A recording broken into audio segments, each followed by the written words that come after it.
शासन से मुक्ति देने के लिए भारतीय जनता पार्टी ने प्रदेश में 4 परिवर्तन यात्राएं निकाली। 24 दिसंबर को परिवर्तन यात्रा का समापन इसी लखनऊ में हुआ था, लेकिन परिवर्तन यात्रा की महारैली आज इस लखनऊ में इस उद्देश्य से संपन्न की जा रही है कि परिवर्तन यात्रा ने प्रदेश के समाज के मानस को बदला है। अब हम सब यहां से निकल करके प्रदेश में राज भी बदलने की तैयारी करेंगे और इसी उद्देश्य के साथ आज हम सब यहां पर उपस्थित हुए हैं। आप सब पिछले कुछ दिनों से उत्तर प्रदेश के अंदर चल रहे इस महाभारत के संघर्ष को देख रहे होंगे। मुझे लगता है कि उत्तर प्रदेश की वर्तमान के इस राजनीतिक नौटंकी को देख करके अगर कहीं धृतराष्ट्र की आत्मा होगी तो वो भी संकुचा जा रही होगी। वो भी इस बात के लिए संकोच कर रही होगी कि वास्तव में केवल महाभारत उसी समय नहीं हुआ था। उस समय तो पांडव और कौरवों के बीच में महाभारत हुआ था, लेकिन आज का महाभारत केवल कौरव पक्ष के लोगों में सत्ता की छीना झपटी के लिए हो रहा है। प्रदेश का विकास और प्रदेश के आम जनमानस की समस्या को इनसे कोई लेना देना नहीं। और यही कारण है पूरा प्रदेश अराजकता की भट्टी में धधक रहा है। प्रदेश में कानून व्यवस्था नाम की कोई चीज नहीं। सत्ता द्वारा प्रायोजित गुंडा राज पूरे प्रदेश में आम जनमानस का जीना हराम कर दिया है। न प्रदेश का व्यापारी सुरक्षित, न प्रदेश का किसान सुरक्षित, न प्रदेश का आम जनमानस सुरक्षित।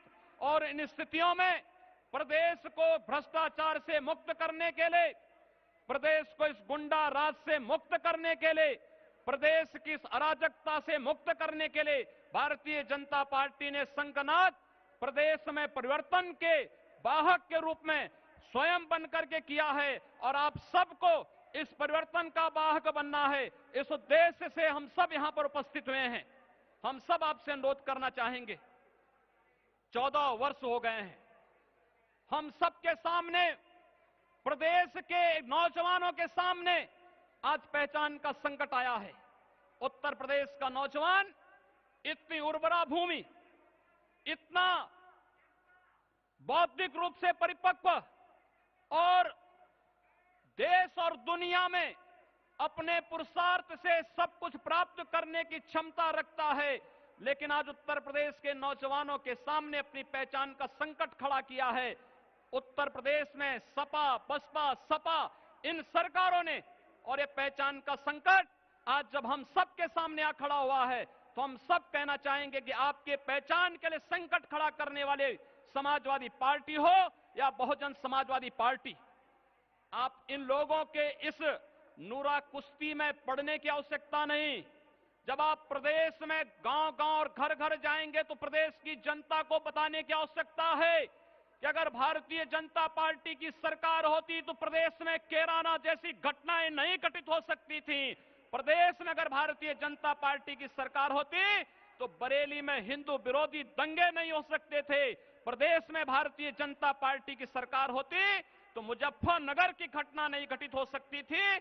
और प्रदेश में बहुसंख्यक समाज का जो उत्पीड़न हुआ है, जो अपमान हुआ है, प्रदेश का जो विकास प्रदेश की सपा बसपा की इन सरकारों ने ठप किया है, प्रदेश के नौजवानों के सामने जो एक पहचान का संकट खड़ा किया है, इसके लिए इन दोनों को बराबर का दंड का भागी देकर के हम सबको, आम जनमानस को उत्तर प्रदेश के 2017 में होने वाले विधानसभा चुनाव में निर्णायक भूमिका में आना होगा। बंधुओं, मैं केवल एक वक्तव्य के साथ अपनी बात समाप्त करूंगा। महाभारत में जब चीरहरण का दृश्य हो रहा था तो द्रौपदी ने एक प्रश्न पूछा था सभासदों से। उस सभा में बैठे हुए सभी लोगों से एक प्रश्न पूछा था। वह प्रश्न था कि इस चीरहरण के लिए दोषी कौन? तो सभी लोग मौन थे, केवल महात्मा विदुर बोले थे। उन्होंने कहा 1/3 दोषी, अपराधी एक तिहाई दोषी उनके सहयोगी और एक तिहाई दोषी जो मूक दर्शक हैं।